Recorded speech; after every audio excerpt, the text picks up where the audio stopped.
Urine pregnancy test ചെയ്യുന്നത് എങ്ങനെയാണെന്ന് നിങ്ങൾക്ക് അറിയാമോ? ഇതൊരു സില്ലി ക്വസ്റ്റ്യൻ അല്ലേ? പക്ഷെ അത്ര സില്ലി അല്ല. ഇതിൽ ശ്രദ്ധിക്കേണ്ട കുറച്ച് കാര്യങ്ങളുണ്ട്.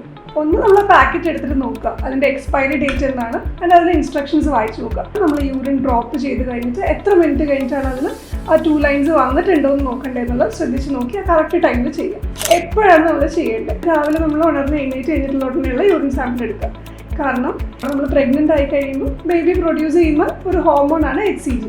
അപ്പോൾ ഇതിൻ്റെ ലെവൽസ് നമ്മൾ യൂറിനിലേക്ക് കുറച്ച് വരും. അത് ഡിറ്റക്ട് ചെയ്തിട്ടാണ് നമ്മൾ പ്രഗ്നൻ്റ് ആണോ അല്ലയോ എന്ന് കണ്ടുപിടിക്കുന്നത്. അപ്പോൾ ഏർലി മോർണിംഗ് സാമ്പിൾ കോൺസെൻട്രേറ്റഡ് ആയിരിക്കും. അതായത് നമ്മൾ രാത്രി മുഴുവൻ വെള്ളം കുടിച്ചിട്ടില്ല, ബ്ലാഡറിൽ രാത്രി മുഴുവൻ കിടന്ന യൂറിനാണ്.